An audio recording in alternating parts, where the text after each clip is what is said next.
It's easy to forget 10 years after the global financial crisis how dangerously close the world was to a devastating banking meltdown. The subprime crisis resulting from failing loans in the U.S. housing sector touched it off. The EPP Group hasn't forgotten, and it pushed through EU legislation aimed at preventing the abuses. Among the measures, new capital and transparency requirements, a ban on shaky financial dealings called securitisations, and setting rules on how banks lend to each other by setting benchmarks.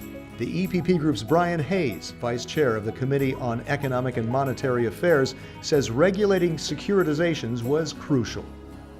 It's going to mean a big difference in trying to get the entire money markets working again in an efficient way, reducing the risks that are there.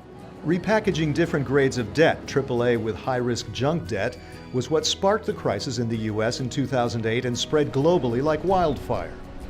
Now we have a situation, under the new regulation, this will reduce the risk that is there in terms of securitization, and it's an important. Legislation drafted by the EPP Group's Otmar Karas aims to make sure that investors are informed about the risks. Packaged loans turned into assets must be less complex and more transparent. Consumers benefit as well. So the new regulation, I think, has really reduced the risks that were potentially there. It's also going to mean for a bigger market. Without that bigger market, we're not going to reduce the cost of new borrowing requirements. Another key reform was money market regulation.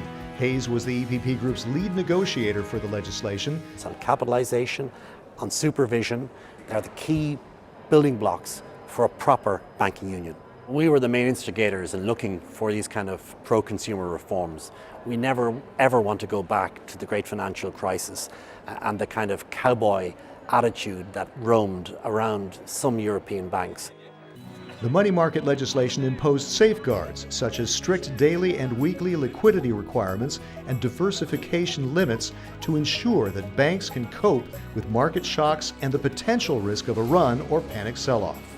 The primary concern of the EPP is to make sure that we reduce the risks that were there in the bank and make sure also that the banking system works for consumers, that the banks are well capitalized, that the balance sheets underlying the banks are properly valued. Another shock to the system was the scandal manipulating benchmarks for how banks loan to each other. It involved the London Interbank Offered Rate, or LIBOR. It impacted rates for firms and households alike. Parliament approved legislation drafted by the EPP Group's Ludek Niedermayer, forcing greater transparency in setting those benchmarks.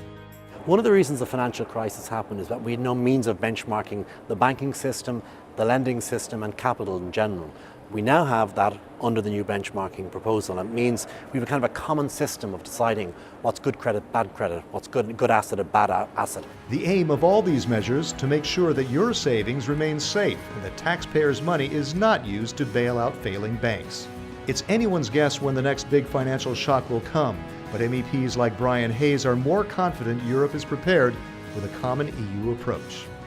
Under the EPP, under all of the measures we have in banking union and the measures in the last 5 years on benchmarks, on money market reform and on securitization, the principal issue that we've been driving is to reduce risk so that we have a much healthier relationship between ordinary European consumers and their banks.